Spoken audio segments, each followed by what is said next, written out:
Lima, the capital of Peru, lies on the country's arid Pacific coast. With a bustling metropolis, it's one of South America's largest cities, where everything seems to be in endless movement, and even the past is constantly being rediscovered. While the city is famous for its cuisine and unique blend of colonial and traditional culture, Peru's most famous tourist destination lies 300 miles away, set high in the Andes Mountains. The Inca civilization was the largest pre-Columbian civilization in the Americas, and Cusco was its capital. The best kept example of its architecture is Machu Picchu, set high in the Andes Mountains above the Urubamba River Valley. Made up of more than 150 buildings, ranging from baths and houses to temples and sanctuaries, the compound contains more than 100 separate flights of stairs, with most of the individual staircases carved from one slab of stone. Machu Picchu was likely a ceremonial center and, at least in part, acted as an astronomical observatory, with a sacred stone set to accurately indicate the two equinoxes. Twice a year, the sun sits directly over the stone, creating no shadow. The positioning of the buildings was also no accident, as the citadel was arranged to align with celestial events, with the stones used in construction tightly fit together without the use of mortar. The Inca considered the sun the supreme natural god, and during the winter solstice on June 21st, which is obviously different from ours because it's in the southern hemisphere, it's said that the high priest would rope a golden disc to the sacred rock to symbolically catch the sun, returning it back to earth, thus ensuring another bountiful season of crops.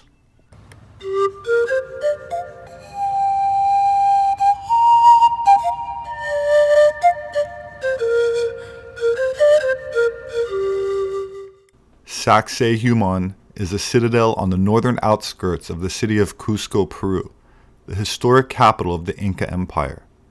Amazingly, the builders did not use mortar, with the stones used in the construction of these terraces among the largest used in any building in the pre-Hispanic era. They display a precision of cutting and fitting that is unmatched in the Americas. The stones used are so closely spaced that a single piece of paper will not fit between many of the stones. During the Spanish conquest of Peru, they found the Temple of the Sun covered with plates of gold, with 700 plates allegedly removed and added to 200 loads of gold transported back to their ships. After Francisco Pizarro finally entered Cusco, Pedro Pizarro described what they had found.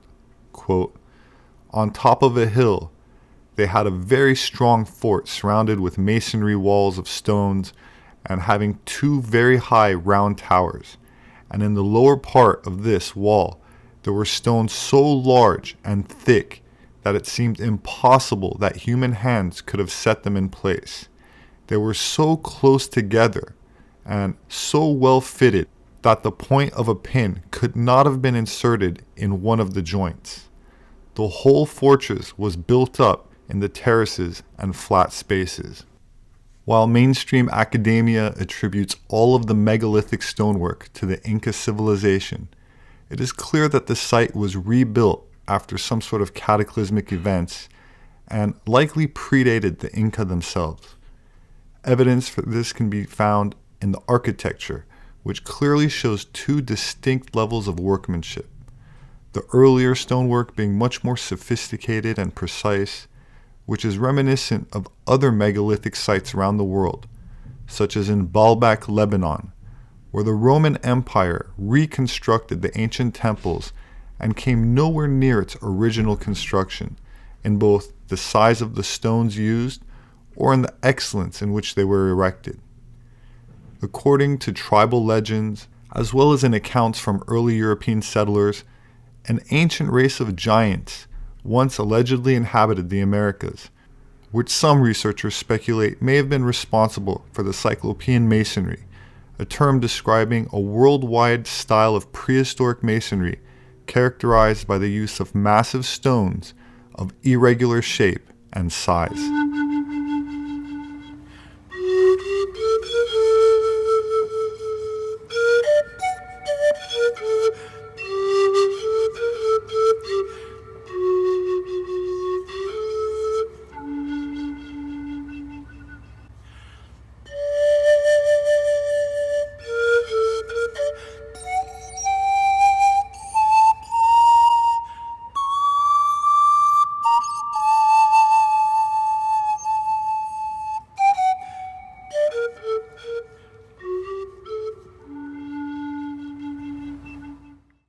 About 200 miles from Machu Picchu, we find what are known as the Nazca Lines, which are best seen from a plane or hot air balloon.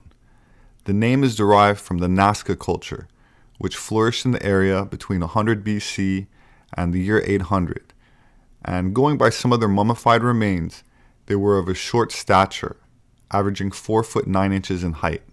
Our guide brought us to the haunting Chowchilla Cemetery, a Nazca burial ground where mummified corpses were laid to rest. The Nazca civilization was a small people, had approximately 1.5 meters. There are various theories as to why these markings were left in the ground, which for the most part are only fully visible from high above. While some researchers have speculated that they were meant to be seen by the gods, and others suggest that they were created to signal aliens, some mainstream archaeologists have theorized that they had something to do with irrigation, as they seem to follow the paths of aquifers from which aqueducts collected water, possibly part of rituals to summon water. That said, local shamans insist that they were used for ritualistic purposes.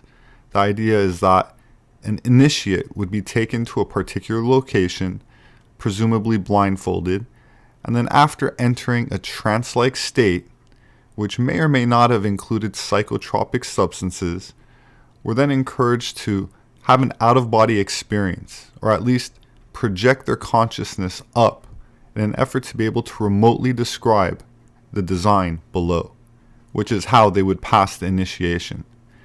It also has been theorized that the lines could act as some sort of astronomical calendar. While there isn't a consensus to their purpose, the Paracas culture is considered by some historians to be the possible precursor that influenced the development of the Nazca Lines. In the year 2018, drones used by archaeologists revealed 25 geoglyphs in the Palpa province that are being assigned to the Paracas culture. Many predate the associated Nazca Lines by at least 1,000 years. The Paracas culture was an Andean society near the Pacific Ocean, probably best known for their burials, consisting of a conical, textile-wrapped bundle containing a seated individual facing north across the Bay of Paracas, next to offerings such as ceramics, baskets, and weapons, and each body was bound with a cord to hold it in a seated position before being wrapped in many layers of intricate, ornate, and finely woven textiles, considered to be some of the finest ever produced by pre-Columbian Andean societies. In the late 1920s, Peruvian archaeologist Julio Tello found hundreds of cone-shaped skulls in the Paracas regions of Peru.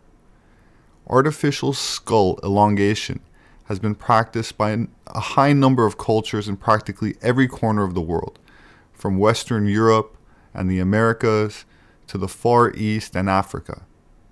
Some of the skulls in Peru, however, are unique in that some of them are found to be missing a suture. Cranial sutures are lines indicating where the bony plates of the skull join together, and some specimens from Peru are missing one that should be there.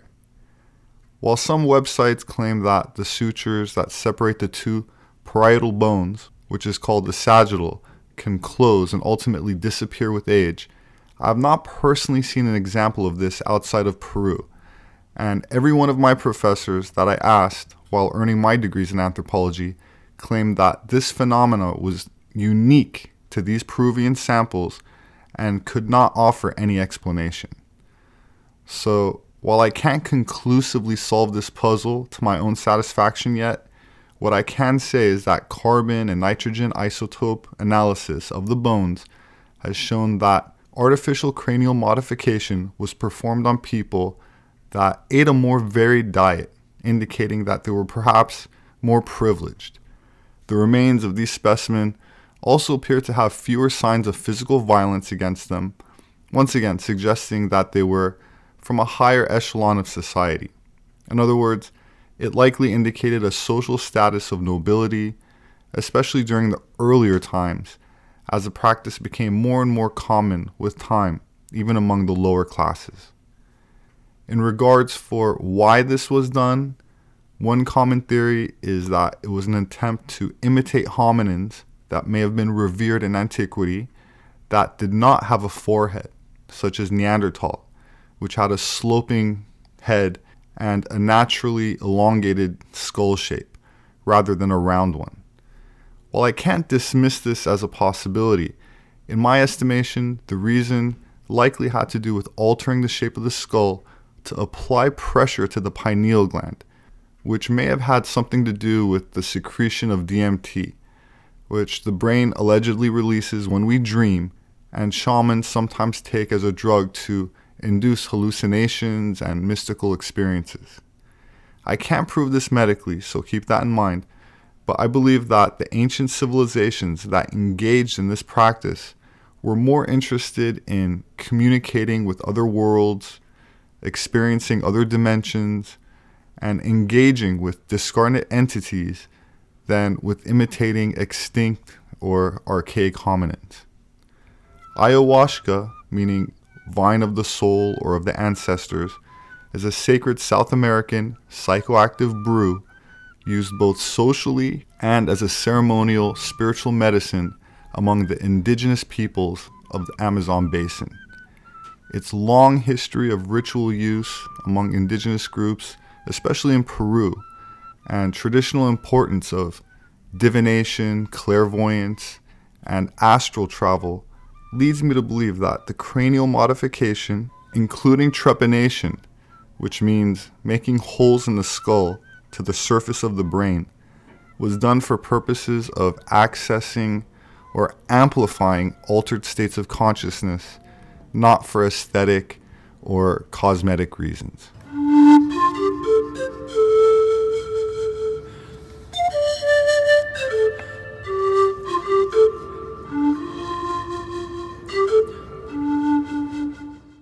Another pre-Incan culture that left mummies was called the Wari, which flourished in South Central Andes and coastal area of modern-day Peru from about 1,000 to 2,000 years ago. Archaeologists exploring a Wari tomb recently uncovered a female mummy and were stunned to discover two big, bright, blue orbs in her eye sockets.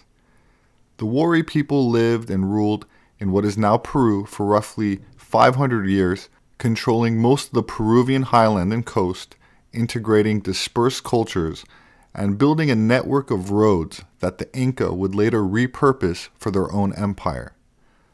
While the exact structure of Wari society remains open to debate, archaeologists have found evidence suggesting that religion was deeply intertwined with politics.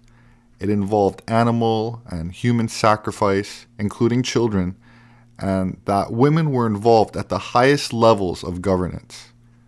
The mummy depicted with the large blue eyes likely represented a high social status. Archaeologists in Lima have unearthed two mummies, an adult and a child, thought to be more than 1,000 years old. Researchers on Thursday said the remains likely belong to two individuals from the Wari civilization, which ruled in what is now Peru for some 500 years between 600 and 1100 AD. The tomb was discovered at the Great Pyramid of Huacapoclana archaeological site in the heart of Lima. When in good condition, Wari tombs can be identified by the ceramic and textile offerings placed around the dead. One of many reasons the archaeological team says the burial techniques are consistent with the Wari. The tomb was the third significant find discovered at the site. The burial techniques, including fibers used in the wraps used to protect the mummies and burial masks, are all consistent with other Wari tombs found in the past. There is now a small museum dedicated to the ancient site, which predates the Incas. Peru is a country rich in archaeological treasures. It has hundreds of sites that date back thousands of years and span dozens of cultures, including the Incan Empire that was in power when Spanish explorers arrived in the early 1500s. Many people believe that the oldest examples of artificially mummified human remains come from Egypt, but this is not the case. They come from South America, in what is now modern Chile, having been buried up to 2,000 years before the Egyptian mummies. The earliest mummy that has been found in Egypt dated to around 3000 BC. The oldest anthropologically modified Chinchorro mummy dates from around 5000 BC, with the oldest naturally mummified remains dating to 7000 BC. While many cultures throughout the world have sought to focus on preserving the dead elite, the Chinchorro tradition performed mummifications on all members of their society, making them archaeologically significant. Often, Chinchorro mummies were elaborately prepared by removing the internal organs and replacing the skin and flesh with clay. The mummies may have served as a means of assisting the soul in surviving, but this is just speculation. Genetically speaking, these people's female lineage is from haplogroup A. That is to say, their mtDNA passed down from mother to their offspring. Fathers cannot pass along their mtDNA. So haplogroup A belongs primarily to East Asians, probably from around 20,000 years ago. The frequency in Native Americans is relatively high and speaks to some of the artifacts attributed to the Olmec time period, which does not consist of only one singular race, but many of the artifacts attributed to the Olmec certainly resemble an East Asian phenotype.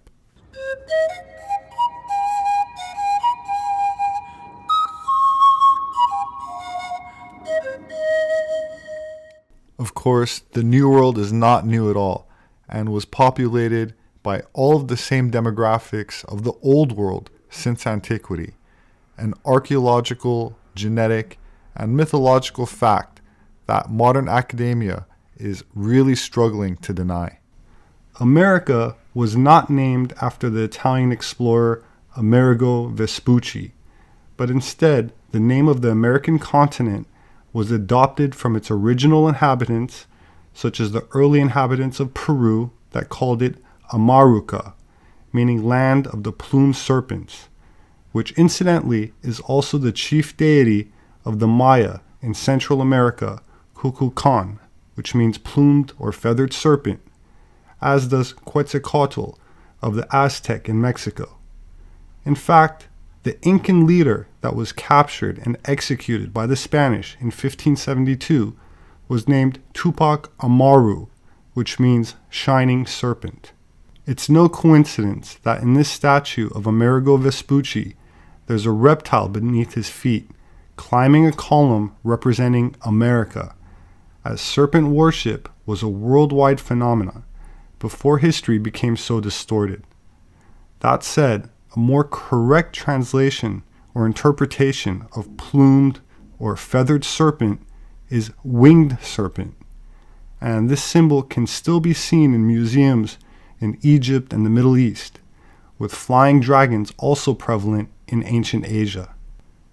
Officially, America is named after the explorer Amerigo Vespucci, but this appears doubtful, like so much of American history, which has transformed a one-time pirate of the family name Griego into an iconic hero named Christopher Columbus. As for America, according to Manly Hall, America is named after the plumed serpent, who is the messenger of the sun. He was the god Quetzalcoatl in Mexico, and in Peru he was called Amaru. From the latter name comes our word America. Amaruca is, literally translated, land of the plumed serpent. Pedro Cieza de Leon was a Spanish conquistador, known primarily for his history and description of Peru. He wrote his book, Crónicas del Perú, in 4 parts, but only the first part was published during his lifetime. The remaining sections were not published until the 19th and 20th centuries. He was born to a family of Jewish conversos, meaning he had converted from Judaism to Catholicism. Like many Europeans of the 15th and 16th century, a portion of whom then split from the Catholic Church, becoming Protestants in the 17th century following the 30 Years' War, totally oblivious today of their actual ancestry or true genetic roots. But that's another story. How many people really realize what happened within the Jewish community in Spain in 1492? Now, recently we've discovered that Christopher Columbus, Cristóbal Colón, was known as a quote-unquote Marrano.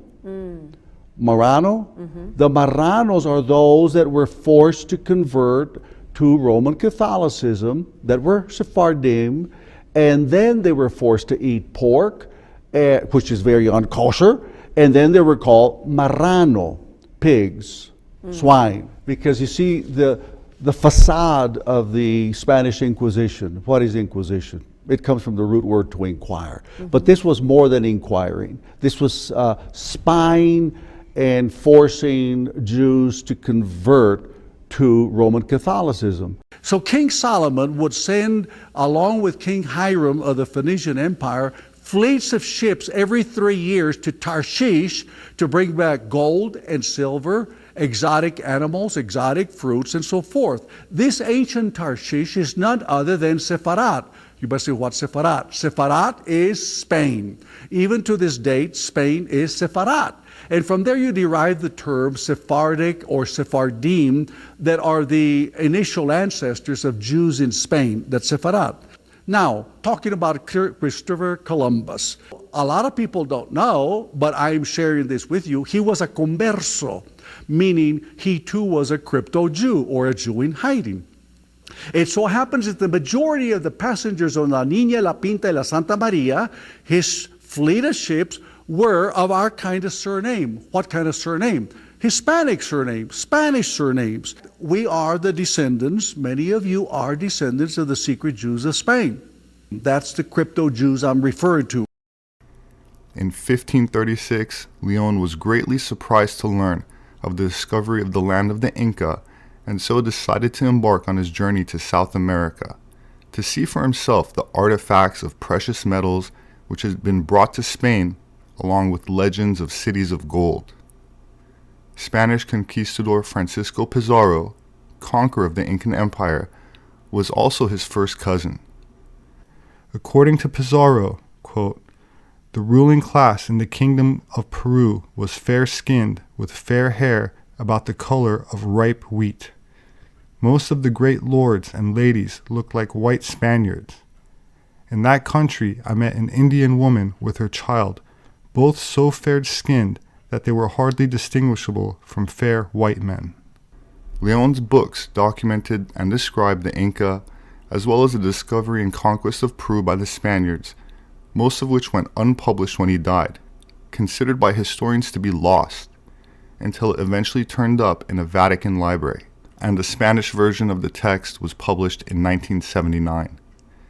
The importance of his work lies in his detailed descriptions of the geography, ethnography, flora, and fauna, which has become even more valuable in light of modern archaeological discoveries concerning pre-Columbian civilizations, which included a surprisingly eclectic mix of ethnicities and races. The best example of this includes sites belonging to the Chachapoya, known as the mysterious cloud people of Peru. Cieza de Leon remarked that, among the indigenous Peruvians, the Chachapoyas were unusually fair-skinned and famously beautiful. Quote, "These Indians that live at the Chachapoyas are the most white and good-looking of all those that I have seen in my travels through the Indies, the Americas, and their women were so beautiful that merely due to their good nature, many of them deserve to be women of the Incas and to be taken to their temples of the sun. And so we see nowadays that the remaining Indian women of this lineage are extremely pretty because they are white and very well built. Pedro Cieza de Leon arrived in Peru in 1548 as a simple soldier in a military group sent to quell an uprising that had turned into a civil war between the Spanish rulers of the country. He remained until 1550, during which time he visited almost every part of the newly conquered land, observing and recording descriptions of the terrain, the plants, the customs of the natives, and the major facets of their history. He had been keeping a journal of his observations ever since beginning his travels in Colombia in 1541, but now Cieza became fascinated with the idea of writing a history of Peru and its people. He would interview the surviving wise men and noblemen of the Incas to learn all he could about the history and traditions of the conquered Inca Empire. He recorded the following legend about the appearance of a white-bearded god to the forebears of the Incas. Before the Incas ruled or were even heard of in these kingdoms, these Indians speak of another thing much greater than all others which they tell, because they affirm that they went for a long time without seeing the sun, and that suffering tremendously with this deficiency, they raised great prayers and supplications to those they revered as gods, asking them to restore the light they lacked. And in this manner they arose from the island of Titicaca, which is the great lake of Colao, the sun shining brilliantly, which made them all very happy. And afterwards they say that from the land of the noon sun there came and appeared to them a white man of large build, whose aspect and person showed great authority and veneration. And this man had such supreme power that he leveled the mountains and raised up the plains into large hills, making water flow from boulders. And since they recognized his supreme power, they called him the creator of all things, the originator, father of the sun, because even this notwithstanding, they say that he did many greater things, because he gave life to men and animals, and from his hand they received notable benefit. According to the Indians who told it to me, who heard it from their fathers, who also heard it in the songs they preserved from antiquity, this man went towards the north, working many miracles in his journey through the mountains, and they never saw him again.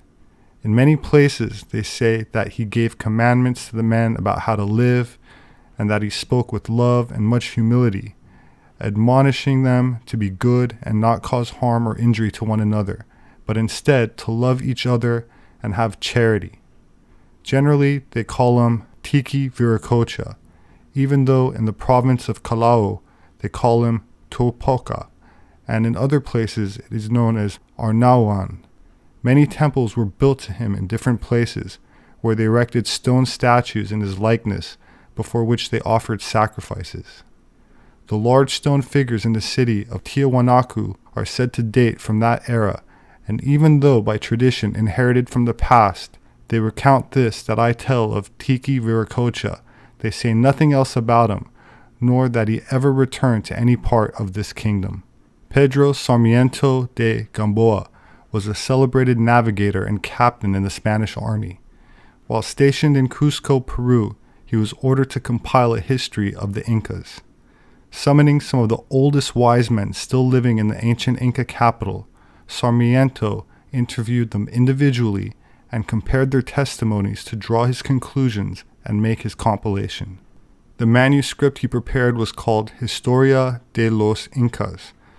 The manuscript remained unpublished in the custody of the Spanish crown for many years, finally finding its way by sale to the library at the University of Göttingen, Germany, where it was discovered and published in 1906. Sarmiento's version of the white god legend is as follows. All the Indians agree that they were created by this Viracocha, who they believe was a man of medium height, white and clothed in a white robe gathered around his body, and that he carried a staff and a book in his hands. After this, they tell a strange story, that is, that after this Viracocha created all the people, he he came walking to a place where a large group had congregated. Viracocha continued his journey, doing the works of piety and instructing the people he had created, and wishing to leave the land of Peru, he gave a speech to those he had created, advising them of things which were to happen in the future. He warned them that people would come, saying that they were the Viracocha, their creator, and that the people should not believe the impostors, but that in the coming ages they would send his messengers to teach and support them. And having said this, he and his 2 companions went into the ocean and walked away over the waters without sinking, as if they had been walking on land. The world-famous explorer Thor Heyerdahl also wrote about the ancient Incan legend of a sun god named Kontiki Viracocha, who was the supreme head of the mythical fair-skinned people that predated the Inca civilization in Peru. Kontiki means sun tiki or fire tiki, and was regarded as a sun king of these legendary white men who left enormous ruins on the shores of Lake Titicaca. Heyerdahl asserted that the Inca told the Spanish about how colossal monuments that stood deserted about the landscape were erected by a race of white gods who had lived there before the Inca themselves became rulers. The Inca described these white gods as wise, peaceful instructors who had long beards, were taller than the Inca, and taught the Inca's forefather architecture as well as many of their customs. Appearing long before the time of the Inca Empire, the coming of this Viracocha constituted the single most important tradition of the Andean Indians. For many days prior to his coming, the sun was darkened and the people suffered tremendously from lack of sunlight. Only after intense praying was the light restored, after which Viracocha appeared. The Incas said that Kontiki Viracocha and the white-bearded gods went off westward into the Pacific Ocean, never to be seen again, after which the Inca themselves took over power in the country.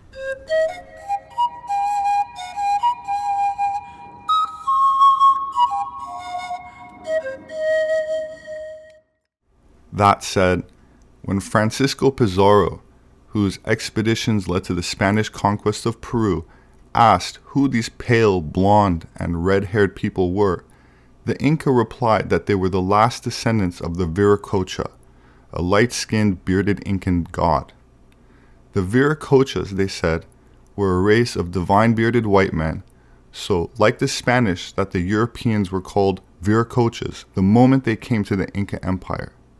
The Incas supposedly thought that they were the Viracochas who had come sailing back. A similar instance was documented to have occurred between Cortez and the Aztec, who believed that he was Quetzalcoatl, returning from across the sea, who was depicted in this textbook issued by the Mexican government as a blonde, bearded man with white skin and blue eyes. The Chachapoyas lived in the Andes, in what is now northern Peru, right next to Ecuador, with an elevation of nearly 10,000 feet. The perimeter walls of the settlement are 60 feet high, protecting roughly 500 circular dwelling structures, which originally had conical roofs, which is absolutely anomalous in pre-Columbian architecture. The region has been inhabited for over 8,000 years, with the Chachapoya flourishing between the year 800 and 1470, when they were then subdued by the Inca.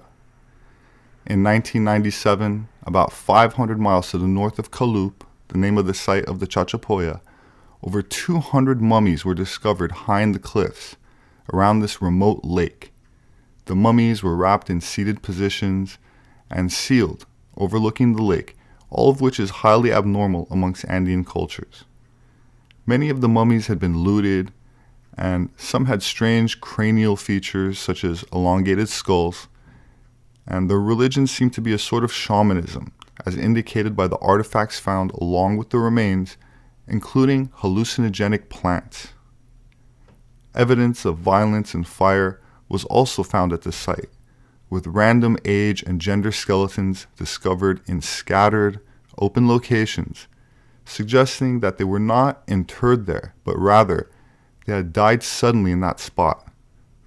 230 mummies are now quietly kept at the Museo Le Mebamba, but the remains and artifacts are not being displayed or publicly studied, and their exact location is unknown. While I have much more to say about the prehistory of Peru, I'll present it in a follow-up video, so make sure to subscribe and check out my books.